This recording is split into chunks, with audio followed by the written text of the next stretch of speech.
real? Several recent encounters suggest there might be more things in heaven and earth than we can dream of. So are werewolves just a Hollywood creation, or do half-man, half-wolf creatures really exist? Now, tonight, we kick off our Conspiracy Theory Month series, which was a... The legend of the vampire actually goes back for centuries, and it exists in some form or another in almost every culture. In fact, some people believe the first vampire story was in the Bible. Well, for decades, only crackpots and crazy people believed in UFOs. That's what I thought anyway.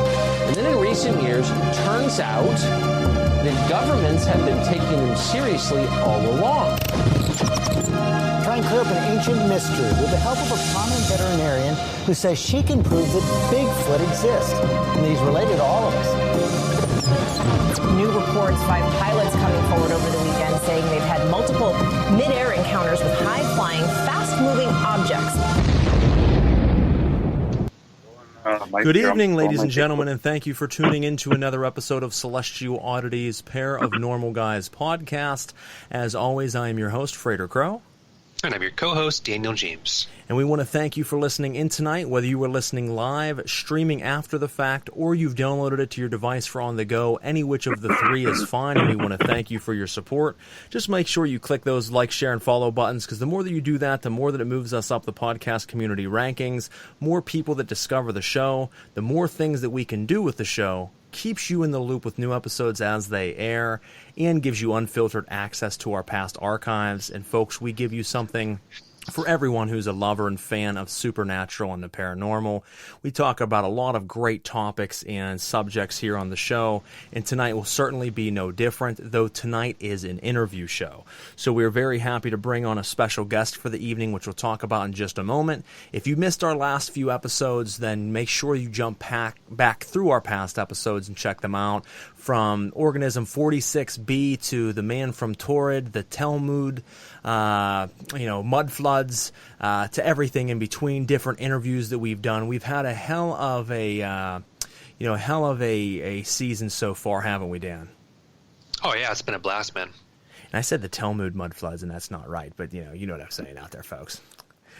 There's so many subjects, sometimes we forget the different names of everything, because there's a lot of strange shit out there. So, but make sure you jump through the past episodes. We had a little bit of technical difficulties at the beginning, folks. I apologize. That's my fault, but we got it all fixed and ready to roll. Tonight's guest, we have Pete Mander of PManderFX, and absolutely phenomenal at what he does. And we're going to go ahead and jump into him in just a moment here and talk a little bit about his company, what he does with his special effects and makeup designs and costume designs. And I've already shared a little bit of this with you folks. If you've seen it, great, you know what I'm talking about. If you haven't, then you need to check it out. But we'll be discussing everything from how he got into his company tonight to the work exactly that he does, as well as different supernatural and paranormal topics. Now, as I said, Pete Mander is a designer, fabricator, builder, producer, and distributor of a variety of original concept designs, replica props, and costumes based from movies, TV shows, and video games. And his work is top-notch, some of the best that I've ever seen, and we're very excited to have him on the show this evening. Pete, how you doing, brother? I'm doing good, sir. Well, thank you so much for taking time to come on the show with us tonight and let us pick your brain and get to talk to you a little bit.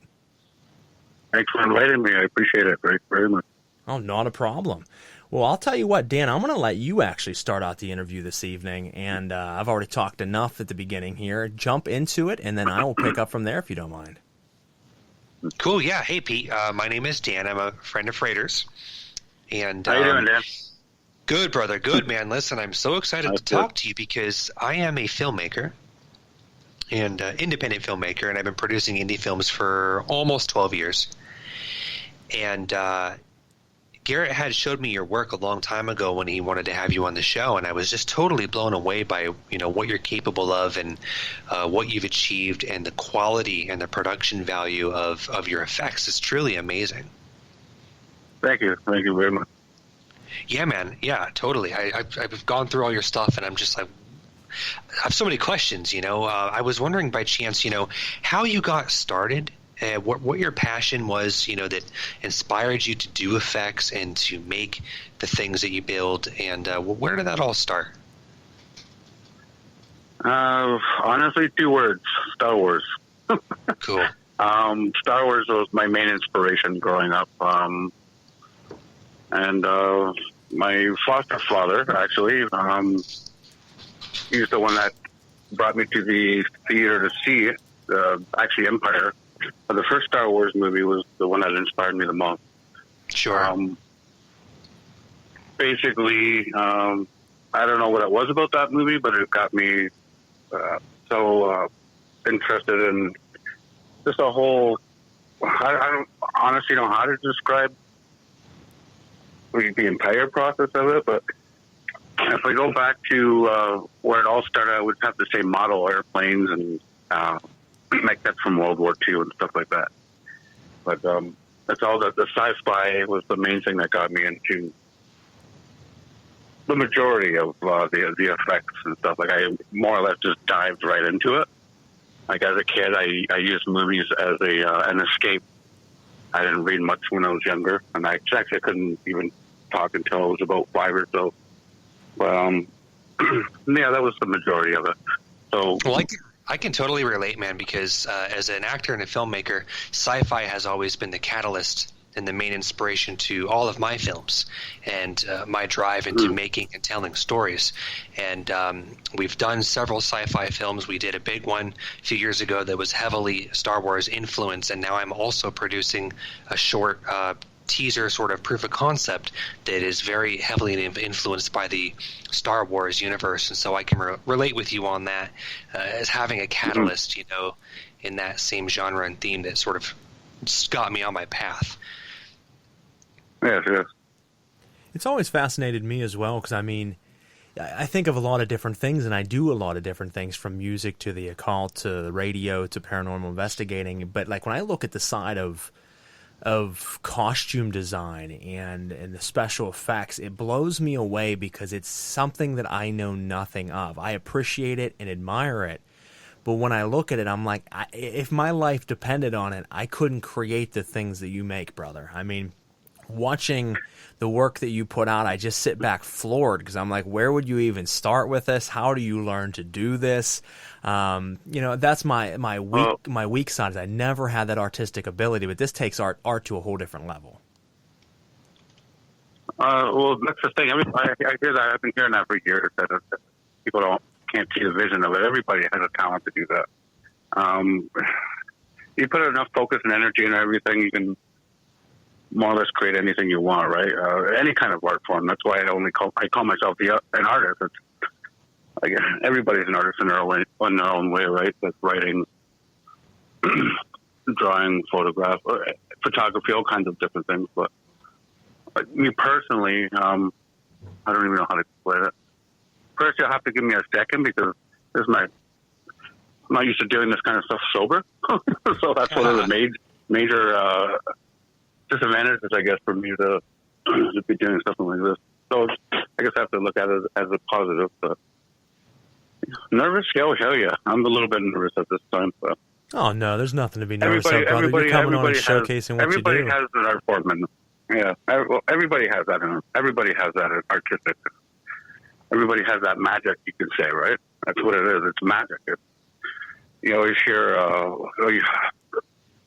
always got tired of hearing, you got your talent from God. I didn't get any talent from any God. I got the talent from creating and learning and reading and educating myself on how to do certain things. Nobody ever just woke up one day and decided that, okay, well, I'm going to be a great costume creator. And with most artists, as you know yourself, and with many others, I don't even really like my stuff that often. Like, I think one of the only suits I really liked was a Sea Shepherd suit. Like, I do like some of my other works, but it's really hard to explain, I guess. No, I think it makes sense. I mean, I've been there myself, where with my music over the years, there's been so many people that have, loved it and really came up and said, absolutely love what you do. It's amazing. And I'm always like, yeah, it's all right. I mean, it's cool. It's when you look at it from yourself, you're just like, it's me. It's just me doing what I enjoy doing. I don't look at it as being anything better than anything else, but other people relate to it. So I get what you're saying there. As you look at your own, designs, and you're like, that's cool, but it's just my stuff. It's nothing amazing. Yeah. And it's an escape for a lot of people, as it has been for me. The same with movies and stuff, which is why I dive so much into the theater side of the movie side of it. But most of my stuff is like replica props, right, and stuff I've done for customers, for from the Wampa to the R2D2 or whatever. Like most of my work, as you can see, is replica stuff. Iron Man costumes, Batman, and things like that. And so it's a lot more difficult, I find, to create something more original at most points. The inspiration comes from different areas, but in all, I think pretty much everybody has the ability to do that in their own way. Like with you with music, for instance, I'm also into music and stuff too, right? And just finding a different spot or a different, I don't know the proper words to use, which is why I'm not a writer. I'm a sculptor and a painter. So I don't have the proper words that most of the times to use to kind of explain what I have in my head. If you know what I'm trying to say, I'm not sure if you know what I mean or not. But. No, I get you, man. I mean, sometimes you have to speak through your work, and that's what you do. So if you're someone who isn't as articulate in words, you were able to show that. And I think you do that with your work. I mean, it's not, as I said, you look at it as just your work, but when I look at it as that's top-notch costume design. I mean, that's just not. I know several mask makers. I know a ton of people who make Halloween masks and different things they're very good. But not this. I mean, you're making full entire body armor. You're making their props and their weapons and everything in between. I mean, you are making Hollywood-grade movie material, and it's very impressive. And I mean, I guess, if I had to ask you my first question, what was the first mask that you ever created, or first design or set? What was the first thing that, once you finally learned the ropes a little bit, you dived just right into and created? Related to film industry stuff, or before that? Just your first major piece. It doesn't have to be the very first piece ever that you made, but your first, like, one where you sat back and you're like, wow, like I did this. Your first masterpiece. Oh boy, there's so many of them. I honestly don't know how to answer that question, to be honest, man. Boy. You caught me off guard on this one, man. That's my job. I actually posted a photo earlier on my Instagram of me when I think I was around 8 years old with an R2D2. This was in my foster care home. I made it out of cardboard with a remote control car. I got in trouble because I got a remote control car for Christmas the one year, and I took it apart. They gave me trouble for it. So I threw it under the front wheel of it, and then I made the head rotate on like an axis of how a wheel on a train would work, the repetitive action back and forth. Yeah. So I did that with the top of the head that would move back and forth with a flashlight. That's the oldest photo I have, and the first thing I could think of. Yeah. But see, at least you were able to turn it into something, though. Yeah. I tore apart my remote control car when I was a kid, and I couldn't put it back together. Couldn't create anything of it. And I got it for Christmas, and it was like 3 weeks later, I tore it apart, and I was like, I'm going to put it back together and show everybody how smart I am. And it didn't work out well. Well, that's how I learned how to do a lot of electronic stuff, like the mechanical extra limbs and stuff like that, was through trial and error and blowing up batteries and getting stuff blown up in my face, burning motors out and wasting a lot of money. But trial and error, and right, self-taught. Like I went to what's the early 20s, I think I was offered to go to the Toronto FX school, but at that time I was young and stupid, and I pulled out, like, my mind was all over the place, obviously, but ever since I've been just self-taught, like I was just talking about. Well, no, you never had anybody, really show you the ropes. I mean, you strictly were 100% self-taught then. I mean, you might have read some everything things. Self-taught, yeah. Wow. Yeah, everything self-taught. A lot of YouTube videos, internet searches. Like before all this stuff, like I didn't get a computer until when was it? 2005, I think it was, somewhere around that at that time. So a lot of the time it was just trial and error most of the time. That's phenomenal, though. Dan, what's your thoughts on that? I mean, dude, man, the guy, he self-taught from the beginning. I mean, how do you get to that quality? Just learning yourself. I'm sure you can relate. Well, yeah, you taught yourself a lot of everything you know. I followed the same path. I really did, because like I didn't go to school. I just studied, and I had the will. You know, like I feel like he was kind of mentioning this direction earlier, that like if you have a will and an intention, you don't need God, and you don't need necessarily a specific school or training course in the sense, as long as you just study and practice and train yourself. And that's, you know, now I'm a career-based independent filmmaker, and I never went to school, and I never I'm certainly not religious, and I don't yield the responsibility to any of my achievements to God in that sense. I'm very proud of myself, what I've been able to create and teach myself through just studying and practicing and trial and error. And now I do it for a living, and I love it, and I'm very happy.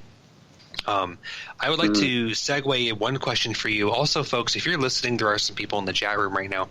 For a little bit more context, just, you know, pull up your phone or your computer and research his work real quick as we talk to him. It's Pete ManderFX. He's on Instagram, he's on Facebook, and his work is absolutely amazing.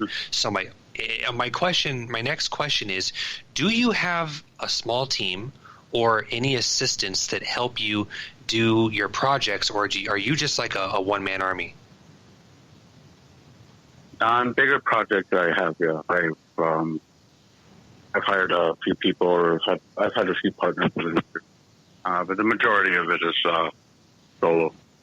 I find that's the best way with when it comes to business and stuff. It's very hard to trust people. That's all I'm going to say on that part. But. Sure. No, I can understand on the business side. I think when it comes to effects, I often hire makeup artists to just do maybe some practical applications and makeup and things like that. And sometimes, usually what they'll do is they'll designate, like they'll have 2, 3, or maybe 4 people, and just one person will do one thing, whereas other times you'll have one person do everything. So I wasn't sure if you had a preference in working with the team, or you prefer handling everything yourself. It's like I said, it's hard to say really, because I know a lot of the film industry works that way, where one person, like say for instance, you have like a zombie mask. One person will do the sculpt, the other person will mold it, the third person will do the hair, and fourth, you know what I mean? The stages of doing it. But like 90% of the stuff that I do is by myself. Like even the 12-foot Halo Elite costume. I had a bit of help with that, with the molding the extra parts and stuff. But, I think the most the biggest, not really biggest job, but one job that I had that didn't go too well was through Rogers company here in Toronto. The Skydo for MTV commercial, and I had to build this 12-foot robot with I think it was about 15 or 16 CD screens in it. Oh, shit. And I hired a few people for that, but and of course it went over budget and things went down with the stuff on set. And like I've done a few small films here and there, but with this job, I ended up walking off the set because of the attitude of most of the people in the area. It's you being in the industry yourself, you probably understand that everybody's very, very, what's the word to use? I'm trying to think of the word here. On demand, I guess you could say. It's like that in Pittsburgh too. It really is. Anywhere that there's a film economy, I deal with the same thing. Well, the main thing with this job and why I walked off the set was because they were disrespecting the people that did help me with the job. And I walked out. I left $7,000 sitting on the table. I was like, "You guys don't talk to my friends like this." And they offered me a hotel. The director came up to me and they said, "Okay, well, we'll give you the hotel. We'll give you the limo. Do all this stuff for you." Like, I don't care. You disrespected my friends and the people that I hired to help me do this job. And so when I hear the phrase, "You should be in Hollywood for your work," I can't stand that saying. I don't know who in their right mind would want to be in Hollywood, especially with all the corruption and stuff. Like, getting a small taste of that through the few jobs that I've had, like going up to Michigan, working on a film up there. I won't mention the name or whatever, but it's the same idea. A lot of different scenarios going on behind the scenes, I should say. Well, I worked in the film industry, like the big industry. Obviously, I started independent, and then I started working in the film industry on the bigger, the union side, the studio side, probably around 2015, and I did it for 4 or 5 years, and I've just recently left the union, and I don't work on big studio stuff anymore. Only independent crews with passionate people, grassroots projects. I find that they're. It's a different vibe, I can't do the big Hollywood thing anymore. You know about it. It's dark and the people are really nasty and very cutthroat. Well, just today, actually, I was on your page. I gave you a friend request there and I was checking. I didn't know that until today, actually. I went on your page and was looking through some of your stuff. So I know exactly, you know what I'm talking about there. Yeah, I think you and I share a lot in common, to be honest. We could probably have some good conversations. I feel like we have similar interests and opinions on things, and I'm glad that we connected here through the show, but I think that you and I would probably get along really well. No, if I can throw a question out at you guys, and I'm glad you guys certainly made a connection and should certainly talk more because I think you guys do have a lot in common, but if I had to throw another question out at you, Pete, I know it's going to depend on what design you're making. It's going to depend on how detailed that design is, but give me a runtime of how long it normally takes you to finish an entire design. Because that was one of the things that really blew my mind. I'm sitting there looking at some of your designs. I'm like, I couldn't create this if I had 40 years. I'm like, and then you scroll through and there's just one after another, and I'm like, Jesus. And then as you just said, you're doing pretty much primarily all the work yourself.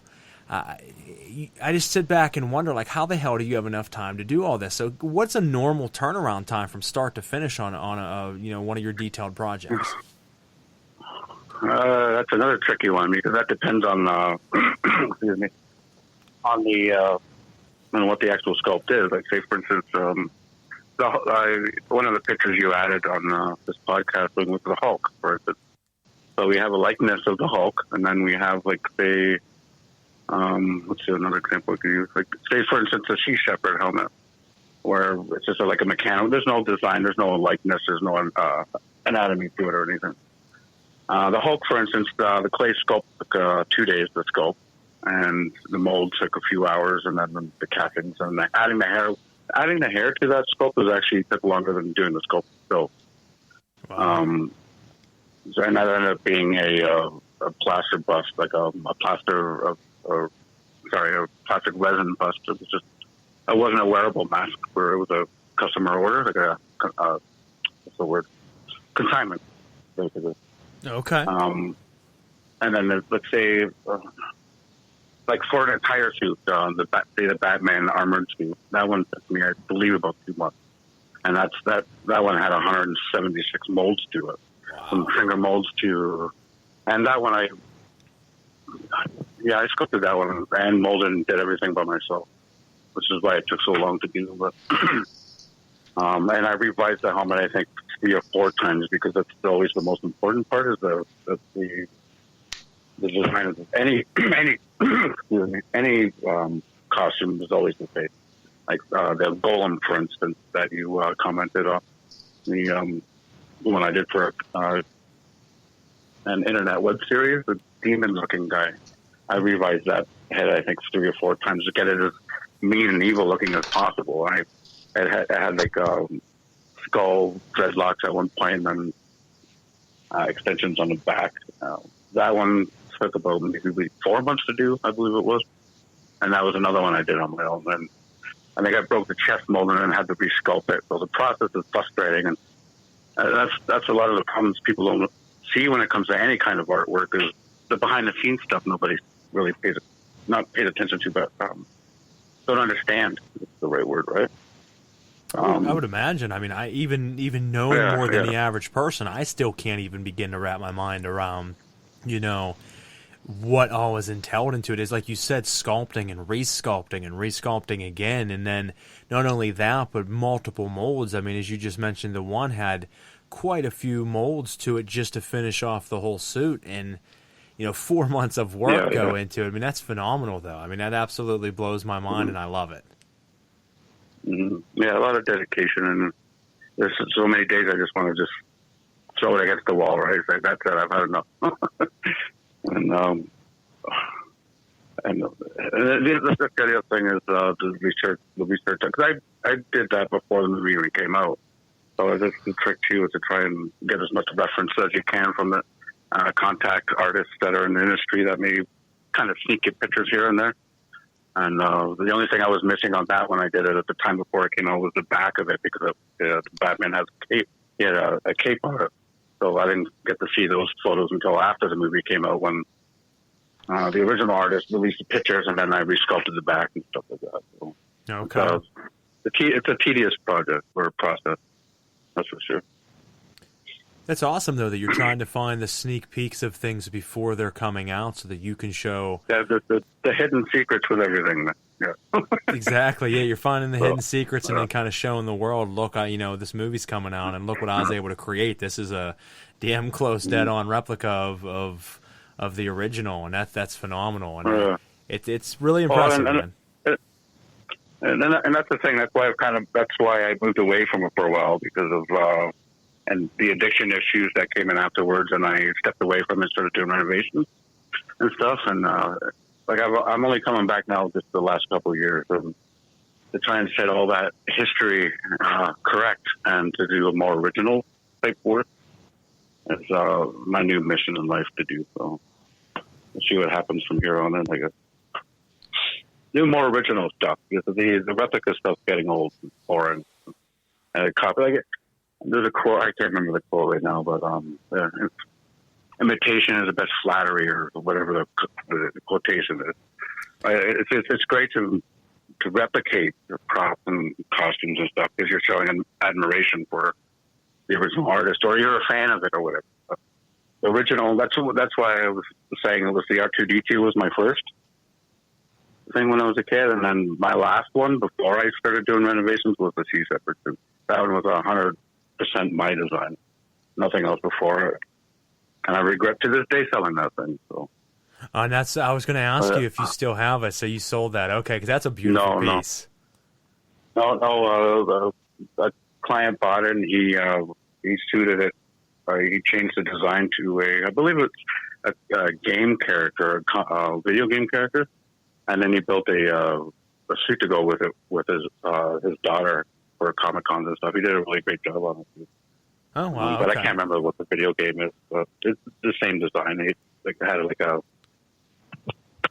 rifle to go with it, and a different kind of mask was through, I believe, one of my other friends' effects companies, Mortal Masks, I believe it was, that he bought the mask from. So, whole different design.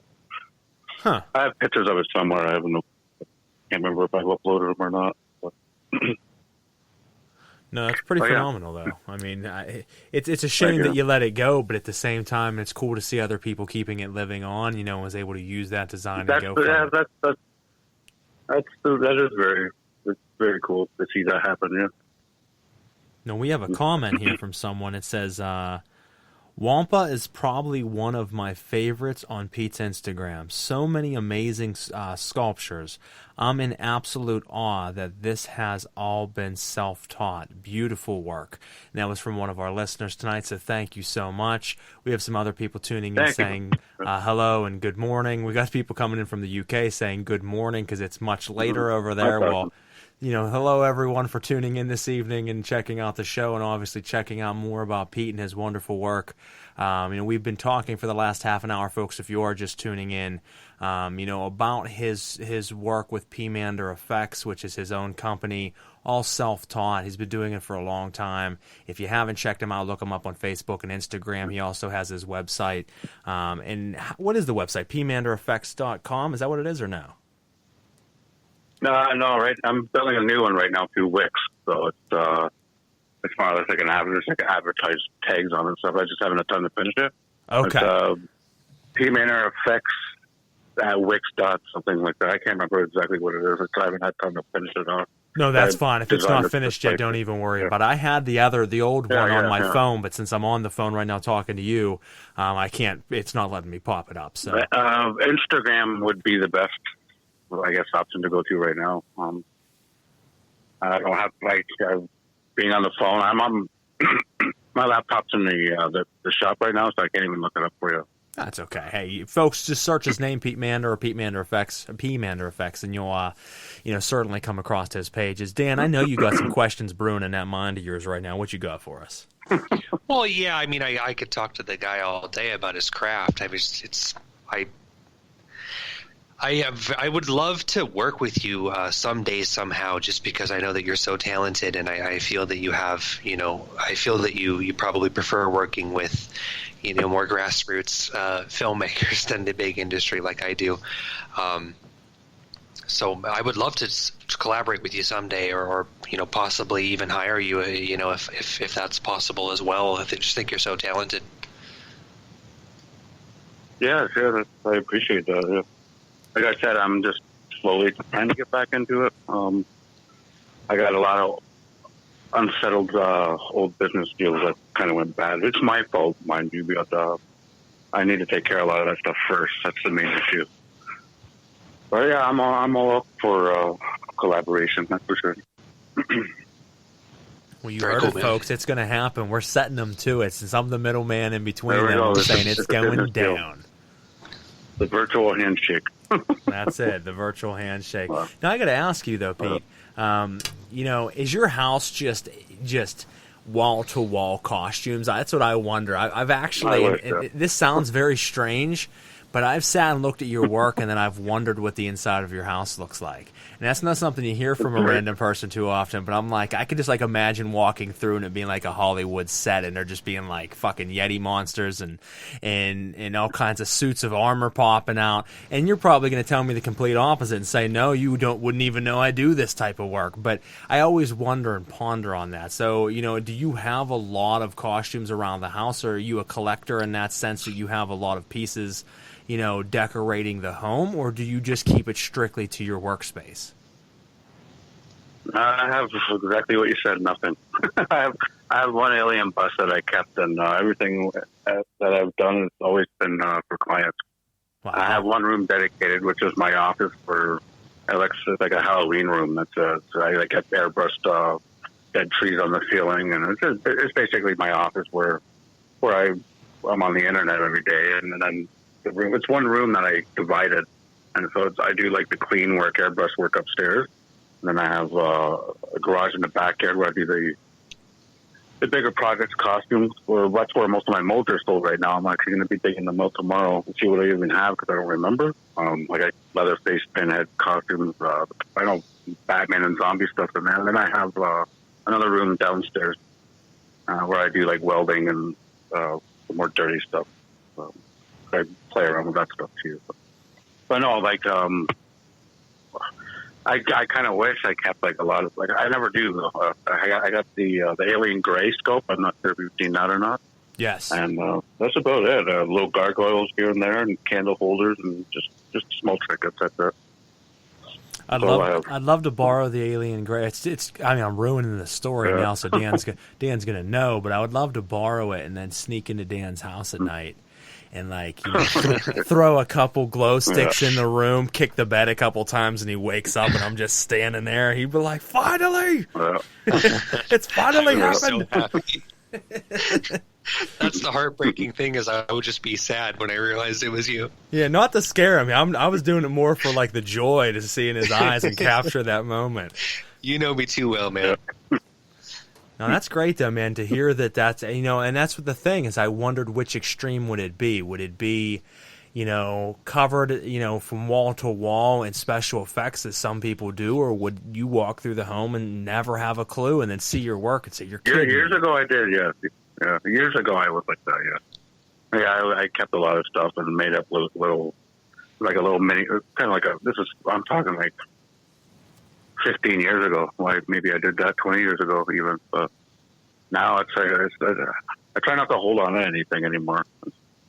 It's good to do, though. And stuff like that. Exactly. You don't want to hold too tightly to it. Now, I'm kind of the same way. I mean, if you walk through my house 95% of my house looks like a very normal home. And for the most part is. My wife and kids are very normal in that sense. The only place that's very peculiar is when you step into my temple, and then you got bones hanging on the walls, and you got some crazy wild things. So, but that's the only place. Other than that, it's a very normal home, and I always just kept that one little private space for myself. But I try not to hold on to too many things as well, because as you said, I mean, it's very material, and that's only temporary. Everything I need is already inside. So yeah. And that's why I only have my office dedicated to that. Like I only show the one side of my office for a reason. That, like I said, I split the room in half, right? So that's my little Halloween getaway, my Halloween getaway room. So. Well, your time of year's coming. We're almost there. Pardon me? I said your time of year is coming. We're almost at Halloween. We're getting close. Oh, yeah, yeah. Dan, can you imagine him on Halloween? I mean, I used to love going out on Halloween. Be the coolest guy on the street. Costume contests and stuff. Yeah. Disappoint the whole town. They're all ready to win. Everybody comes out with their best costumes, and here comes Pete coming down the road in a 12-foot giant robot monster. I'll tell you a small story about that. One time, it was a big red demon costume. I had a big pentagram on the forehead. If you look through some of my old photos, I had it was green at one time. It was in the standard and stuff like that. But anyway, I walked into this club in my early 30s, and the people in my city obviously knew what I did. I just walked in this place. A couple of people just walked up to me and said, "I'm leaving. You won," and just walked into the bar. I think almost first place every time, except a few times it was sex sells, and sometimes it's the women that take over. It doesn't matter what kind of big demon scary costume that you have, sex sells, right? So yeah, you're walking in a $7,000 costume, and the girl in the nurse costume wins. Yeah. Oh, it was frustrating. Oh, except for the one time, can't remember the name of the bar here. It was a Legend, Darkness from Legend, and this bar they were holding a 2-night event. The first night I lost against a bunch of cheerleaders. Second night, I carved out this huge foam penis, and the foam like out of a couch, right? And I carved it out, and I put silly string in the middle of it. So when I went back up on stage the next night, guess who won that night? I have folded out. I pulled up the Velcro strap. I almost lost again to the females, but I ended up winning that one. So. And that's the thing is, it doesn't always go with who's got the craziest or most elaborate design. Sometimes it's just what is the most funny or just most sexual or crazy in that sense. Because I've seen that happen too. Yeah, it's always through crowd cheers and stuff anyway. So. And it's all fun in the end. But I just got tired of people pulling on me and stuff like that. You get older and tired of all that stuff. But good old days, right? Yeah, everyone knows. I hear you. It's been a while since I've been involved in any type of costume contest or party. I used to. These days, I'm kind of lazy. I mean, Halloween, usually I'll go to the bottom of my driveway with my kids and sit and hand out candy, and then that's it. I go back up and go in the house, and I'm like, I ain't going out. It's too much work. Yeah, I do the same thing. I'm doing the same thing for the last 8 years or so. Yeah, I just have a hard time being a part of that stuff I do on anymore. my sister once in a while. But, No, are you working on anything currently right now? Is there any big costume plans that you're currently in the design of or soon to start? I have a secret project. Yeah, another original idea. Awesome. I don't even know what to call it yet. But it's armored. I've been working on it for the last maybe 2 months. I used to show photos all the time on the internet and stuff. And I just found I just took too much time with questions here and there, and I think it's better anyway. Just drop it. There it is. Just look what I made. All right, this is the shock value. I guess works better that way. I think that can work very well to do it that way. Honestly, I'll give you a hint though. It's a mix between a dead skeletal type and a cyborg type idea. I actually posted an idea of it the other day from a guy that designed it on. I can't remember his name now. Anyway, I'm still waiting for his reply for permission to use the head design. Okay. But anyway, it's nothing too like there's nothing on Sculpt or anything like that, but it's a mix between like a Fletch and Cyborg type stuff. So hopefully I'll have that done. I don't know, maybe in the next month or so. Well, we will be keeping our eyes peeled. So I'm working on a lot of smaller stuff right now. I'm starting up the pipes again. I don't know if you saw those or not. I'm doing a lot of like Halloween type Dowler story types, little pumpkins and stuff like that. Hey, little trinkets here and there. Nothing wrong with that. It keeps you busy, makes you enjoy what you're doing. You're having fun, and I mean, people love it. You know, so you can sell it very easily if you're looking to sell it. I mean, people always are looking for stuff like that. So works out pretty good. But I know I'll certainly be keeping my eyes peeled for the new design as it drops. You got me excited. So I always love seeing your work that you put out, and it doesn't matter what it is, whether it's whether it is the robotic suits to some of the more horror style that you've put out to everything in between. I mean, whether even Marvel and the Hulk and things like that. It's all been, like I said, top of the line. I love it, and I can't wait to see what else you produce, not only as the next project, but beyond that. I appreciate that. Thank you. Now, Dan, what's on your mind, brother? Well, you kind of already segued into a question that I wanted to ask, and it's a question that I would want to ask myself as a creator in a similar sense.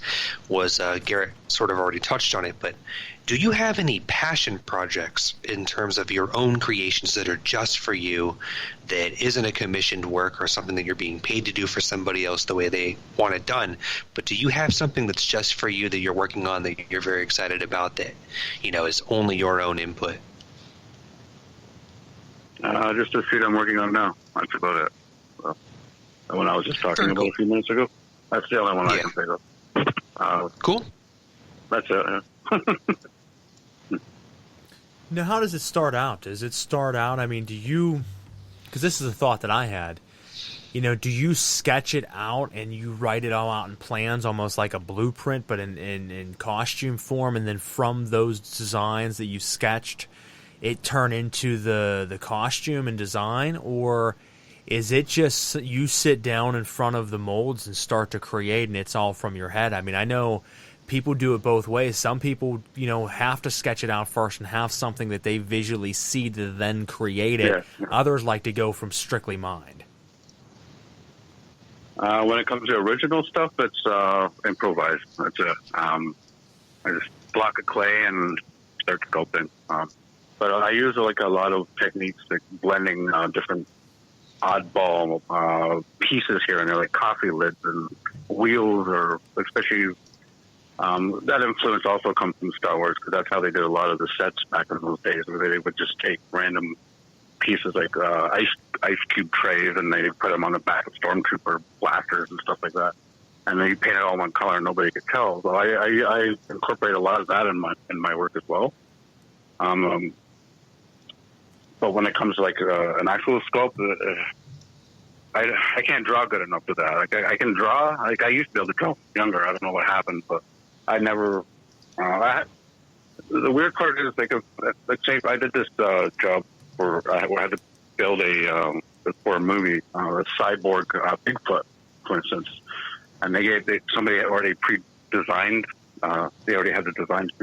Somebody designed them for me already, and for some reason, I don't know why, I just had a hard time taking that from paper and putting it to the sculpt form. Like, I could see it, but to transfer from the paper that are designed from my hands to the clay, it was the hardest thing ever. So with the main designs that I do, like I said, no designs at all. There's no drawings or pre-plans or anything like that. I just put the clay on the table and start sculpting. And it doesn't look like I've done sculpts where I've spent weeks on them, and then I take a hammer to it. I hate it. I hate this design. So I don't know. It's hard to explain. I don't know the proper words to use for that, but no, I've been there, man. I've shredded so many songs over the years that I've completed an entire song. It was done, and then I'm just like, fuck this song, and then just destroyed it, deleted the beat, threw the words away. And people were like, what the hell? The people that did hear it are like, that was amazing. I'm like, it was garbage, and I never want to hear it again. Yeah. Exactly. Everybody loves it but you, right? I guess that happens a lot with my stuff as well. Like every artist is the same, I think. Well, Well, what's that saying? We're all our own worst critics. Like, if I have a dream of something, say for instance, and I go to draw it, it doesn't happen. I got to sculpt it. I just take the clay and sculpt it. That's just the way it happens. Well, I think Dan just nailed it, though. I mean, he said, we are our worst critics, and I think that's it. Is that's true, yeah. we never going to look at what we create as someone else does. And, I've learned to actually ease back from that over the years, because for so many years, I would set a level for myself and I would reach it, and then I would set another one for myself, and I would never be happy with the level that I reached, and I would always be very hard on myself and such a perfectionist that I could never take time to enjoy what I've reached and also what I've created. And then I somehow reprogram my mind to the opposite, where I still would be hard on myself, still push myself, but then I would enjoy it. And I would listen to my music sometimes and say, you know what, that is actually pretty good. And you know what, I see why people like it. Now, to be honest with you folks, I don't listen to my own music, but every now and again I'll throw a track on or two and listen to it and remember making it 5 years ago or whatever it might be. And I'm like, yeah, it was a pretty dope track. And it's so different than back then where I hated hearing it. Yeah, I've done the exact same thing with my work. Like stuff that I haven't seen in years, and I look over and I'm like, oh, that's actually not too bad. I can see why people like it. And when I created it, I didn't think that at all. And then I could look at it the next day and it'll be complete opposite. But like you just said a minute ago about not liking your own work or being a perfectionist, for instance, like I think it was Leonardo da Vinci said, no work of art is ever completed. It's just abandoned. You spend so much, and I've lost a lot of contracts because of that reason, right? It's not done. It's not done. Well, we need it. It's got to be on set. No, it's not done. It's not done. It's not done. You have to finish it. So it's the hardest thing to ever say the work's done. Like, it's never done. It's impossible to finish it. And like with music, for instance, you know exactly what I'm talking about. Because I play with music a little bit myself, and it's like, just like the MIDI controllers and stuff like that. But what you do with music is phenomenal, man. Like, I listen to all kinds of different kinds of music and stuff like that. So I'm very in tune when it comes to stuff like that. But you know what I mean? Like, you can't let it go. It's not finished.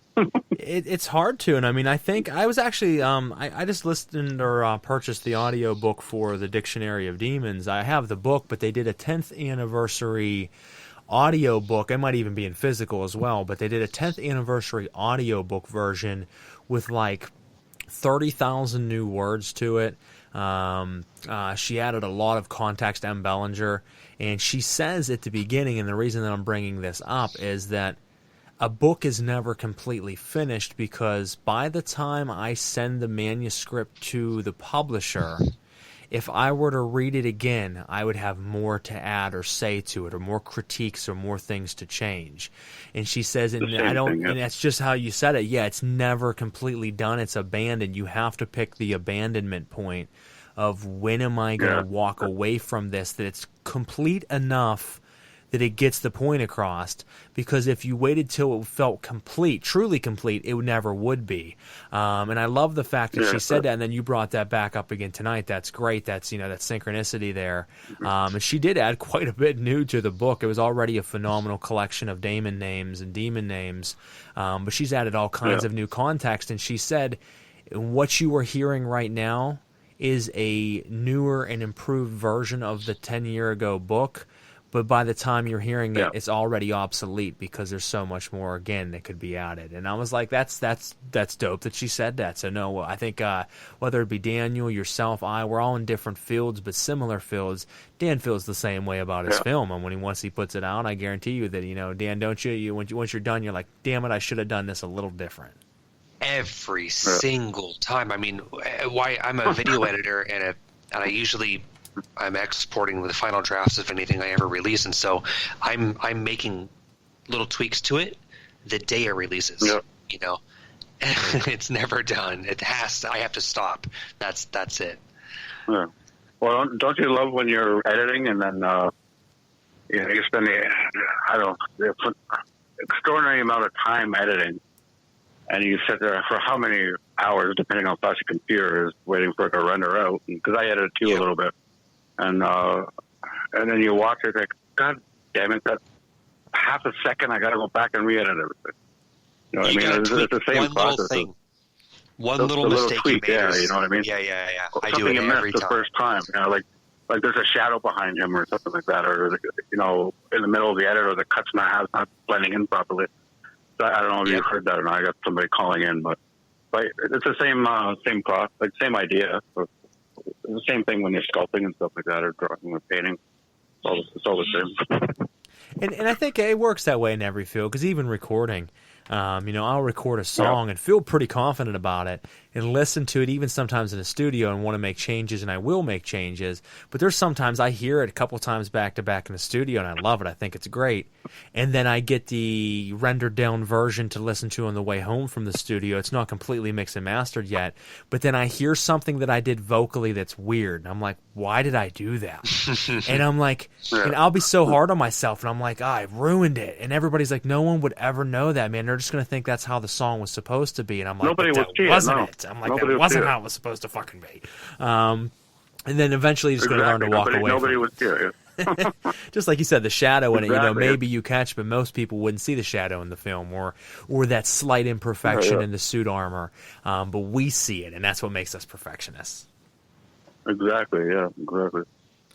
So, Pete, what is your, we've talked obviously about what it is you do, your company, how you got into it, and the ins and outs of that. But I know that you are a big fan of the paranormal and supernatural as well, and I know that you do follow our show, not only this show, but Nights of the Nephilim as well. You do follow, practitioner work also, so you are involved in a lot of different things and have many different hats as well. I wanted to ask you, what is your favorite subject when it comes to the paranormal and supernatural? I know we've discussed a few things. You've even sent me a few things that you're very into. But if you had to pick your main topic, like what is your favorite thing that just baffles your mind, from Bigfoot to aliens to to things like Organism 46B that we talked about a few weeks ago, which still has me thinking about the fucking thing. What is it that sticks with you? Oh boy, that's a hard one, man. Everything. Everything's so interwoven and connected. I don't know where to start on that topic, to be honest. If you wanted to lead off with it, I can go from there. I really don't know how to. Well, you mentioned a few things to me in conversations, and I know that you had mentioned, like werewolves and the dog man and things like that. I mean, I guess what I could ask and kind of lead into something would be, have you yourself ever experienced anything that has just rattled you to your core that is unexplainable, whether it be a full-body apparition, whether it be in the woods at night and something run past you with bipedal stomps, and that you have something that isn't a normal animal that we've been told about near you? Have you ever had one of those just jaw-dropping, earth-shattering moments? Oh, boy. I wouldn't say to that extreme, no. I don't know. No, it's okay if you haven't. I mean, not yet. As Dan just said, not yet. And I wouldn't say to that extreme, not for like psychological, whether, guys, you mean like seeing an apparition you're talking about? No, I haven't seen anything like that. Feelings, your hair getting up on your head and you're turning hot, warm, cold at the same time, that kind of thing. Yeah, sure. I haven't seen anything, no. I've never seen anything like that. Well, the thing is, not everybody sees, and that's one of the things. Is a lot of times people say, "I've never experienced anything like that," but then, just as you have, they'll explain, but I get these feelings at times, and I feel these strange energies, and I'm like, well, then you're very much experiencing, in most cases, paranormal or supernatural energies or currents. You're just not seeing them. There's, for some reason, us as human beings associate an experience, an encounter, with seeing it. You can have an alienistic or a cryptid or a paranormal ghostly experience, very much so, without having any visualization at all. Some people are clairsentient, some people are clairaudient, some people are clairvoyant. There's different sides of it. I mean, the clairaudience, some people only hear. They hear whispers and voices, but yet if you ask them if they've ever seen a ghost, they would say, no, I've never seen anything, but I hear them all the time. And then other people say, I see shit all the time, but if I ever heard one speaking to me, I'd be out of that house quick. It's funny how we have different capabilities. Some of us have a little bit of all. Me personally, I hear, see, and feel quite often a lot of different things, especially when I'm out investigating, but I don't say that I'm a master at any of them. I have friends who are amazing at one thing, or her mediums. I'm none of those, but I do have abilities of each of the three. So no, if you're feeling things, I think you're very much tuned in a sense. You just haven't had the visualization yet. Yeah, pretty much. That's why I'm always posting stuff related to sound vibrations, and especially like music and waves. And I was just, like I said, I'm horrible with words and stuff. It's a feeling, I guess you could say. I've never heard voices or anything like that, but I've seen people go through things, I guess you could say, things happen to people and stuff like that. Like nothing like levitating or anything like that, but just reactions from partaking in certain things, especially when I was younger, like growing up and stuff like that. Yeah. Especially in my Christian foster home, and then the other two after that. When I was into that, and when I first started getting into the occult and stuff like that, like with LeVay and something. Of course, first everybody, of course, knows the Necronomicon book, but I think that was more of at that time, was more of a psychological thing, and it wasn't until afterwards when I started incorporating those symbols into my artwork. Like, for instance, a goblin thing that I did I started putting the symbols on the horns. A lot of weird stuff happened those nights when we would go out and stuff like that. So that's what I mean by vibrational, I guess static, would be the word, right? That's the right word to use? It could be. I mean, if you're talking frequencies and vibrations, you are on the line with someone who's very good to talk about that subject. Dan, why don't you jump in here as the metaphysical guru here that talks about energy waves? Why don't you put your 2 cents in on what it is Pete's feeling? He said he's having a hard time putting it exactly to words, but I think you're picking up what he's throwing down is he's feeling the changes of frequencies and energies. Though he's not seeing them, he's seeing their effects of what they cause to a manifested reality. So go ahead and jump in on that. Well, I mean, just to kind of lightly touch on it, like everything is frequency and vibration, and all of the elements and anything that you can experience through what I call your 3D senses is all influenced by the frequency and vibration of things on a quantum level. So. No. Well, let me tell you guys quickly something I experienced, because I think it'd be a fun side story. Let's go. So Saturday night, I went and did an investigation, had people come from 4 or 5 different states to investigate with me at the world-famous Trans-Allegheny Lunatic Asylum. Now, I've been there before. Wonderful building. You want to talk about visualization? I had some wild visuals that happened the other day that I have been investigating a very long time, guys. I've seen a lot of wild things, and especially in my ritualistic work, I've seen things that's just absolutely bonkers, that it's beyond. I always put a fine line between the two, but also a big divide, if that makes sense. They're very close in feelings and in visualization sometimes, but at the same time, very different processes to get there and very different results. Now, with the Trans-Allegheny Lunatic Asylum the other night, there was 2 of the group, me and another, walking down the hallway. We were the floor above the lobotomy ward, when all of a sudden, in the middle of a pitch black hallway, boom, there came this sphere of green, bright, glowing light. I mean, it lit up the entire middle of the hallway as if someone had a glow stick hanging in midair. And it went, chook, and it glowed green just enough to light the entire hallway, then whoosh, right back out. And I looked over, we did different groups throughout the 9 different partners and pairs, and I looked at this girl who had come from the middle of the country, to do this investigation, and I like to, let people tag along with me and experience things. I said, did you see that? And she said, yes, I did. And we walked over, and there was nothing in the hallway that could have possibly done that. Now, fast forward about 2 hours later, we're upstairs in the 3rd floor, and we were having phenomenal activity. In fact, to the point where they were all around us. You could feel, sense, and hear a dozen spirits. I don't know the exact number. I'm just going to say a dozen because there was many. You could hear them footsteps all around us, literally within feet of us. They started touching our backs. They started touching the top of our heads. You could actually feel them touching you. They were, touching things in the hallway, footsteps and erratic behavior all around us, massive equipment, spikes and hits all around us. They were answering questions through using K2 meters. And then the reason I bring all this up is a pitch black hallway, once again, even darker than the other hallway, lit up as bright as day in the parallel hallway. I mean, it completely lit up like someone hit it with a fucking spotlight. And then it went black. Yeah. And then it lit up like a spotlight again. Then it went black, and I said, I think another part of the team's coming down the hallway. And we waited, and we heard no footsteps from them. We heard no talking.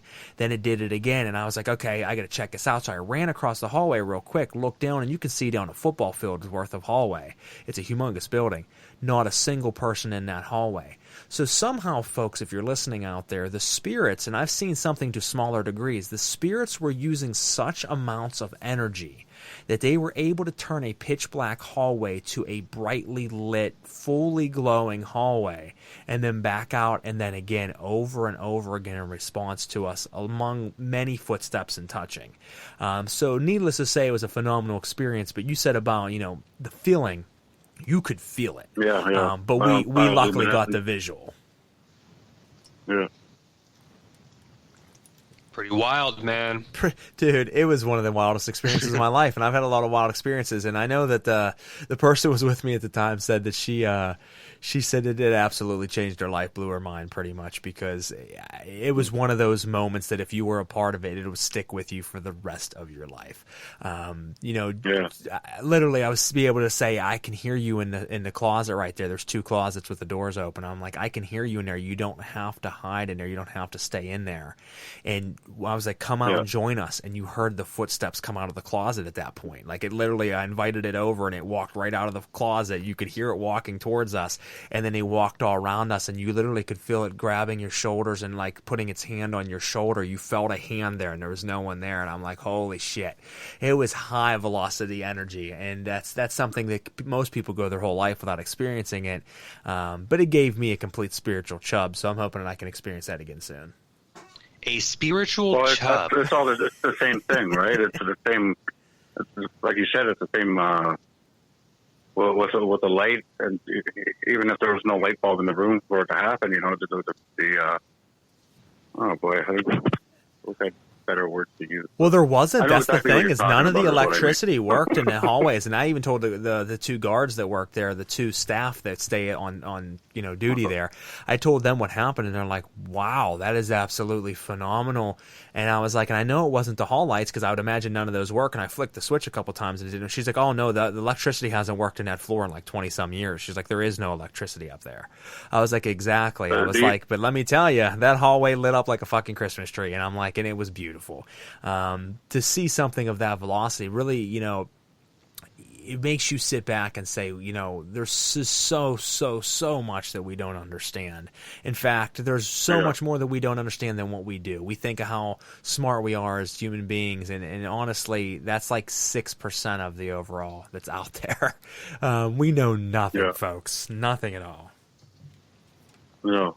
Well, that's the thing. Do you believe this is a self-manifestation that you created, or do you think it's a combination of both? Do you believe like it's outside entities, or do you think it's a combination of what you created because you believe in it so much? Like I always call it placebo magic.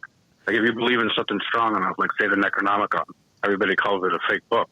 Well, the author or all the different connections that make up any religion, they're all somehow connected with it's all mind matter, right?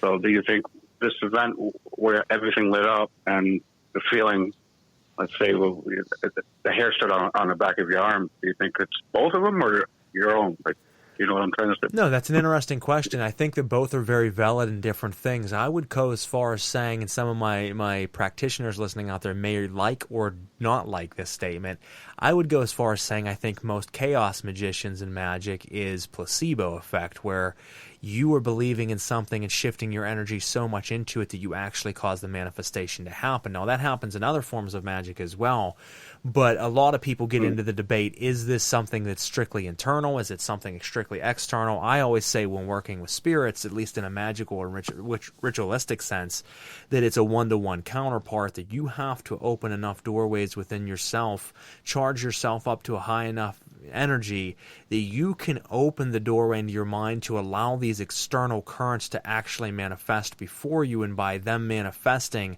they will then open further doorways in your mind. So it's internal to be external to be internal, and that's how that works in a lot of real magic, and they are very external beings. Now, chaos magicians a lot of times can create a sigil by using a phrase, taking out certain consonants and vowels, creating it into almost a glyph, and then they say, this sigil is what makes me money, and if I charge this sigil and carry this sigil on me, I will find money. And then sure enough, a lot of them go out there, and then the next couple of weeks carrying it on it, they hit, a scratch-off ticket, or a family member passes away and leaves them $1 million. I mean, this happens time and time again.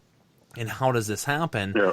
It's because you are manifesting it from your own inner energy. Now, that's what makes, spirits of paranormal investigation and ritualistic, practice similar. As there are spirits, they're both similar in that sense, but I like investigating for the fact that there isn't really that construct of doing anything. I go to a building like this and I just ground myself, talk to the spirits, and let them do as they please. I don't think about it. I'm not manifesting it. So the other night, I gave some stimuli to get them active to want to engage, and they engaged around me with no need of me there. I mean, us just being there, they wanted to talk. I let them know that we want to communicate. Feel free to come forward and communicate, and they were more than happy to come forward and communicate. But it was very external of me. No, I don't believe in that sense that it had anything to do with me at all, other than the fact that they sometimes will sense that I'm someone they can't talk to. I seem to always, everywhere I go paranormally, have a wild interaction with. That's what I mean, though. Like you've developed your skills over the years long enough that you're able to. Like, not everybody can do that, right? Like I said, when I was younger, some of the stuff that I've kind of witnessed, and not everybody can just pick up a book, or not everybody has that talent, is what I mean. That's why you're an artist when it comes to magic. That's why I respect you in that way, because you know exactly what the hell you're talking about. So in a way, you summon them without really having to do anything, you know what I mean? Correct, and that would be the case, yes. I don't want to say it's a manifestation of my own mind. In that case, sometimes it could be for people. This is not, but you are correct in the sense that it's because of me. That way is what I mean. Yeah, I'm the spark that starts the fire in a lot of these cases. And some people could say, well, how do we know it isn't just all in your mind, because you're telling us all these things that you experience, and you're saying that people on your team don't even experience it. Well, what I would say with that is ask anybody who tags with me during an investigation. There might be 8 of us. 1 goes with me, or 2. The other 6 go off and do other things. And time and time again, we come back, and the people with me are like, holy fuck. Where everybody else is like, I didn't really experience that much. I don't do anything special, but I think the more and more you in-depthly connect with spirit, the more spirit will connect with you. And let me tell you, folks, I connect with a lot of spirit in my temple. I do some wild, wild workings. I push myself to boundaries that most people shouldn't. And I'll continue to do that until I hit rock bottom, or it kills me, one or the other. But by doing that, it opens up doorways all around me, and it is wild that I can go most places. And I'm starting to get to the point where I can go places that aren't even haunted, and I can sit down and have a conversation. And that would be almost making it happen myself. But once again, I don't believe it's me. I believe it's tapping into what's around, wanting to come through, and I'm just allowing it to come through. So, very interesting subject. I mean, Dan, what's your take on that? I mean, obviously you're hearing the two of us talk. Do you believe that, in a situation like that, is it internal? Is it external? What is it? Well, speaking strictly metaphysically, I think everything is created from the self. So all of your 3D senses and whatever circumstances that you're in your life, they're in some way, shape, or form through you. There's those old law of attraction quotes that life isn't happening to you, it's happening through you. So I think that down on a quantum level, I think, yes, we are actually creating everything. Even this conversation right now is an aspect of ourselves and not something that sort of like we're a back seat to, but even more so a neutral observer, but we are the creator of all things. So sorry to get all deep, but I do metaphysics, and so I would say from a 3D perspective, it's a combination of you instigating and creating these experiences for yourself to go through, and then also a combination of them happening to you through the law of attraction. But then again, on a more quantum level, from a higher dimensional perspective, we are actually not only experiencing our lives as an observer, but we're also creating it. We just don't really have a conscious awareness of that aspect, that you are the creator of all things. Well, you know what? That goes deep because, thinking about that, most people can hear that and think that sounds really cool, but not really fully grasp that. What, really you can get from that is in a situation like Trans-Allegheny, I am the person orchestrating the event and the connection. I am also the individual sitting with myself. I am the room, and I am the spirits within the room. I am the current, Correct. And I am the one talking to it.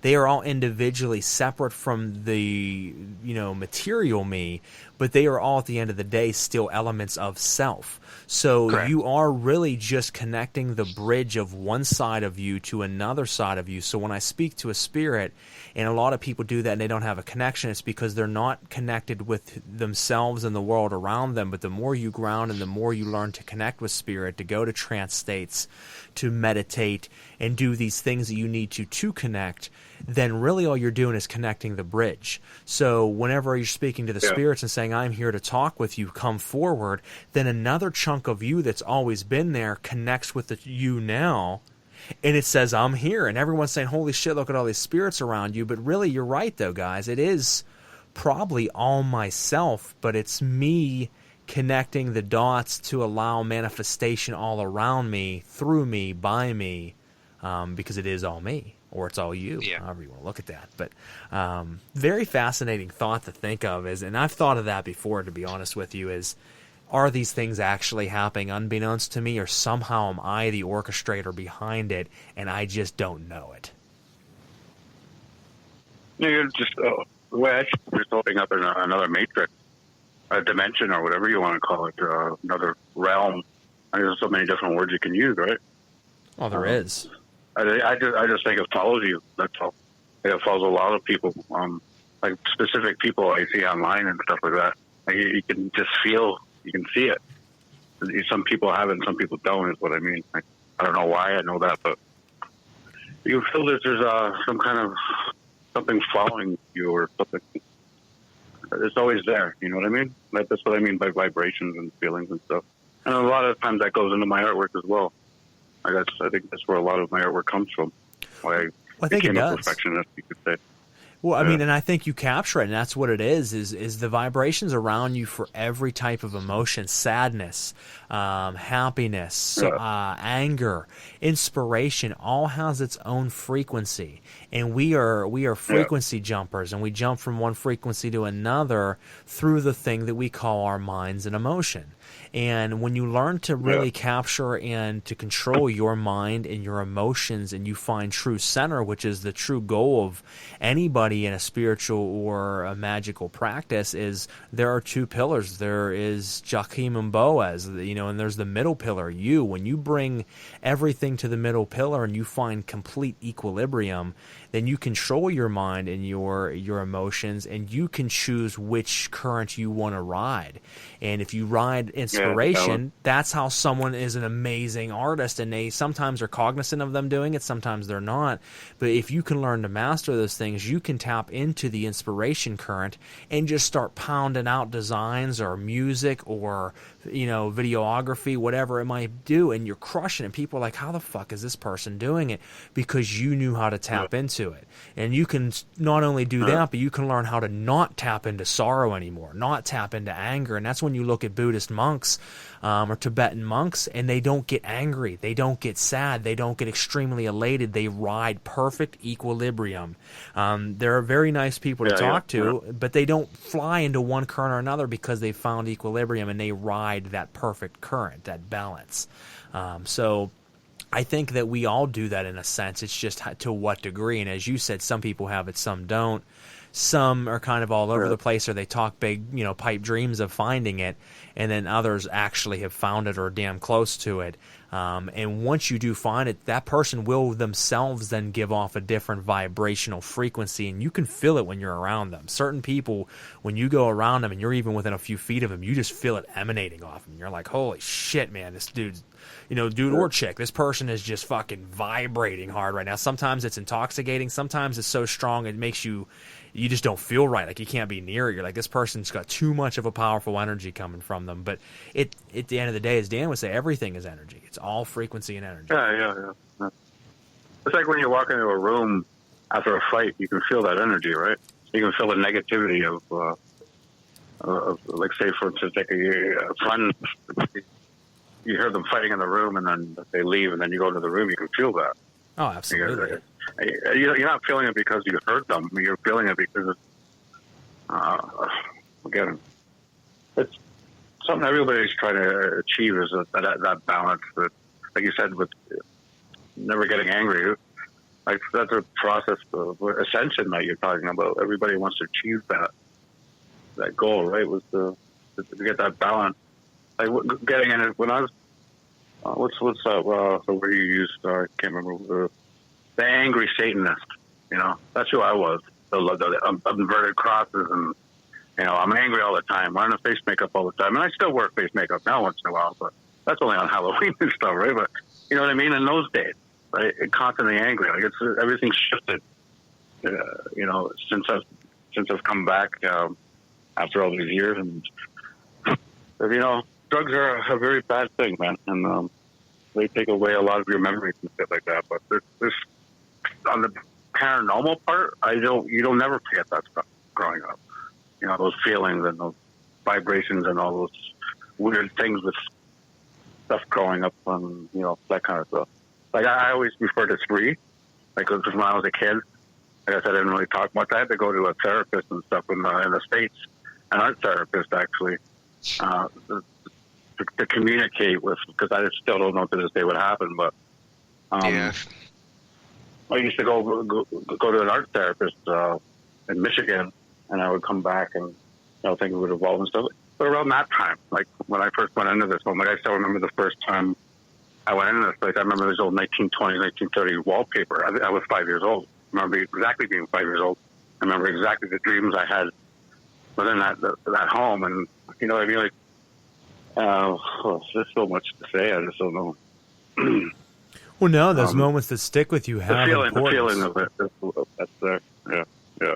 Well, there's a reason you remember that. I mean, it's weird because there's very specific moments that I remember as a very, very young child that I don't remember anything about, my years of 5, 6 years old. But the one memory I really do remember is seeing the full body apparition in my hallway that changed everything for me for the rest of my life. I remember that. But if you ask me what else happened when you were 5 or 6, I'd tell you I have no fucking clue. But I remember that specific moment. So like you said, you remembering vividly the wallpaper in a specific office or home. There's a reason for that. Even if you don't know what that is, there's a reason that moment captured you, or that specific thing captured you. We just don't always know. That's what I mean by pattern. That's what I mean by pattern and stuff. I remember that. When you start skipping through the years, as you get older and start reflecting back on that and start keeping records and your journal or book of shadows, whatever you want to call it, and then you start keeping track of the rituals that you do, and you see the outcomes of them. Everything starts to piece together. And the only thing I can't seem to figure out yet are these dreams. Like they're starting to come through, but not to sound crazy or anything. Have you ever heard of Cassandra's curse? It's almost like you can almost predict things that are going to happen, like with current events that are going on and stuff like that. And I don't know how to explain this here. I haven't heard of that specific term, but I know what you're talking of. Yeah, so that's what I mean by pattern. So, like being that 5-year-old kid and then going over to the river to speak to the art therapist and then seeing the exact same thing on her wall. And then when I got married at 25 to a Jehovah's Witness, the same wallpaper on her wall. You know what I mean? All these different patterns are matching up. You know what I mean? I don't know if that makes any sense or anything. It does, because a lot of times synchronicities happen in our life because it's telling you something. Exactly, there's a trail there. It's a breadcrumb trail that you need to follow. Yeah, the mind's a labyrinth, right? I love that saying. It's just because it's so intricate. It's I don't know how to explain it, man. I really wish I could explain it. I just don't know how.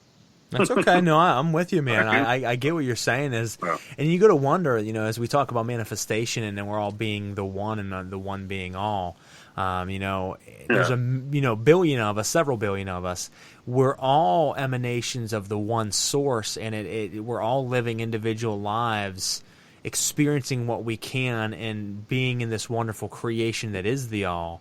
And I wonder that in every one of those people's lives, there's these little breadcrumbs that are left for us. Some notice it, some don't. Some kind of follow it, some kind of fall off along the way, and other people completely stick to it.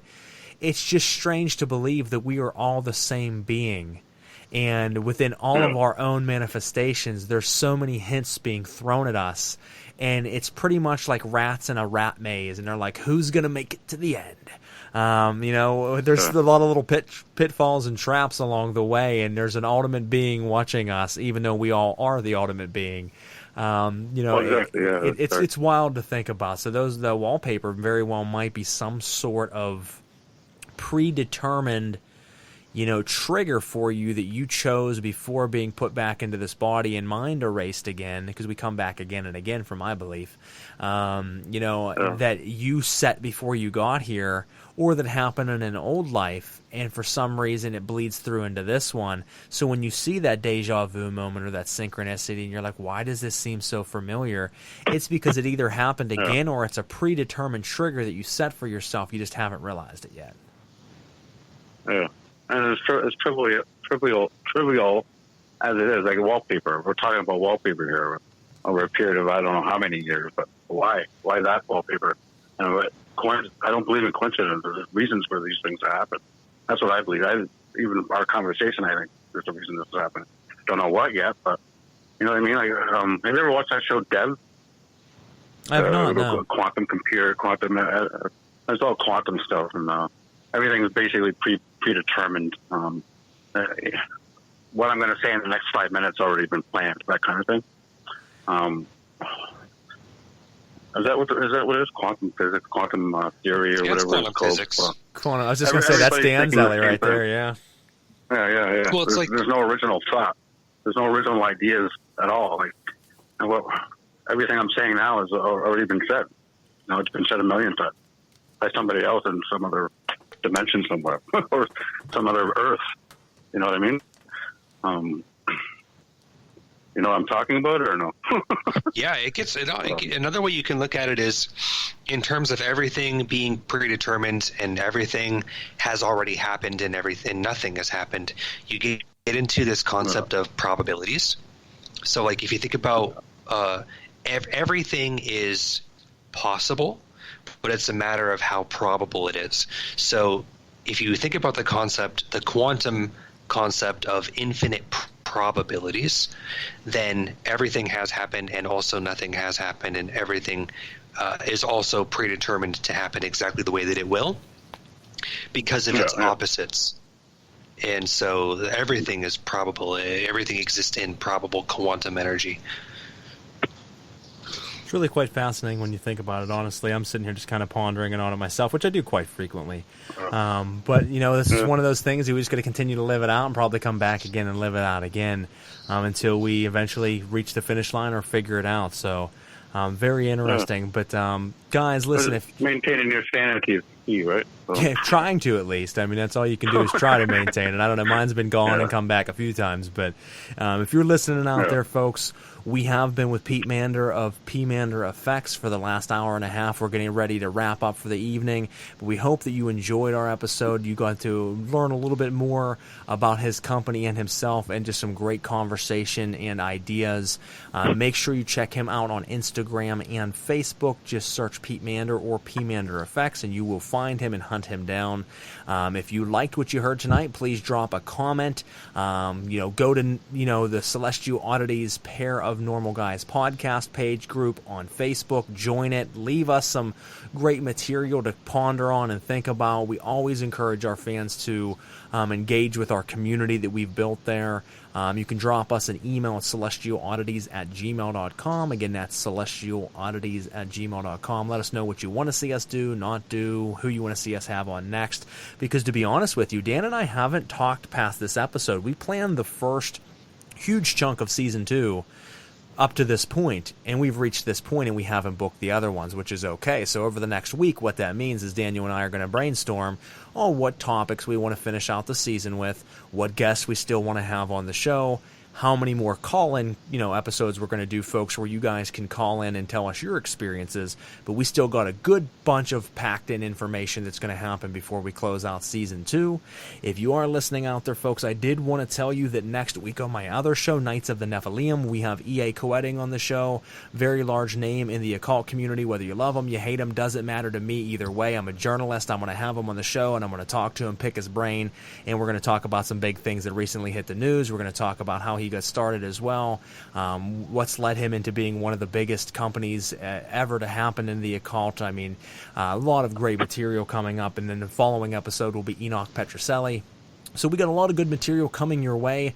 Once that show and this show come to an end of Season 2, I will be launching Uncovering the Underground again, which is your favorite musicians and up-and-coming artists and models on the show. So, Celestial Oddities Radio has so much more coming across our 3 shows. Keep an eye out for it. And other than that, I mean, Dan, any last closing thoughts? Oh, I just want to thank you very much for coming on the show and chatting with us. Frater and I are both creatives, and you clearly are channeling your own passion into your work, which is very like resonant to Frater and I. So thank you very much for your time and for being here with us. Thank you for having me.